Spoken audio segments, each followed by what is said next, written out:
This is a follow-up video on my Triton WorkCentre 2000 table saw sled.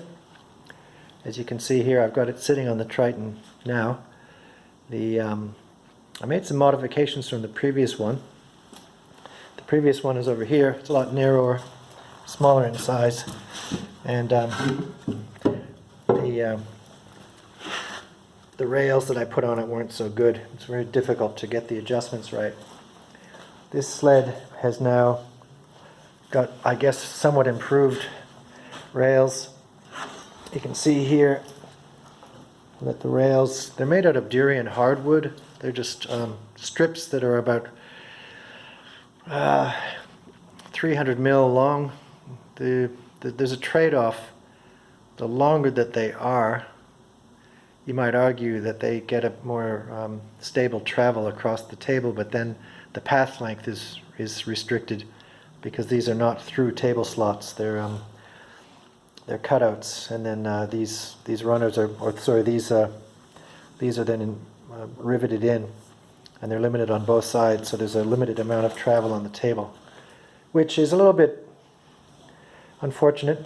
But if you're going to have a sheet metal tabletop that can be easily removed and replaced and so on, well, that's the price you pay. So the sled construction is pretty straightforward. I dressed up some pine strips just from some 2x4s. The back one has to necessarily be longer. Sorry about the exposure there. This dimension here is about 90 millimeters of width. I also added, just as a safety feature, this is not really a grip, but nonetheless, if I can get this thing to go back down on the table without too much trouble, this prevents the blade from exiting the back rail. So in that sense, it's a lot safer. And I just glued and brad nailed this on to fix it. I used a 3/4 inch router bit just to cut out a channel to make room for the tape, the adhesive tape measure that I took from the other one. Notice on the Triton I've got an overhang here. That overhang on the back rail was done on purpose so that my mini sliding extension table, this is an indispensable item. It makes this Triton saw into a panel saw. That the lengths agree. So you can see this is 390, I think it's 96 to the green tape measure, and that aligns just about perfectly with the markings on the sliding table. To square this up to the table, I just used my eye gauging 90-degree square. Set this to 90, make sure that it's calibrated. These things are not perfect, so you can actually use trigonometry to calibrate them, or to properly zero them, not to calibrate them.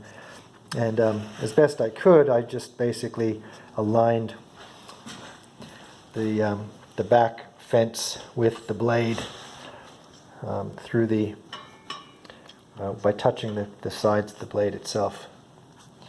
And unfortunately, it's not perfect.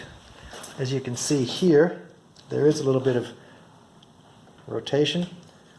Probably won't show up on the video. If I put the camera here, you can sort of see the gap open and close. It's a slight effect. I think once the cut has been commenced, it's not really an issue. I think that the cut keeps itself straight. I made also a very simple, just out of 2x4 with some T-track. The T-track is now embedded, just screwed in. I didn't glue it in or anything like that, but that T-track enables complete movement throughout its entire length of the back fence. Front fence doesn't really matter in terms of its positioning. It's basically there just for stiffness. And again, I used 9mm MDF. That's a good compromise between thickness and stability. It doesn't really need to be that strong because it's sitting flat on the deck. So you might argue that you could make it a little bit thinner. I think it might end up losing some rigidity though, and that would probably be a detriment to the operation.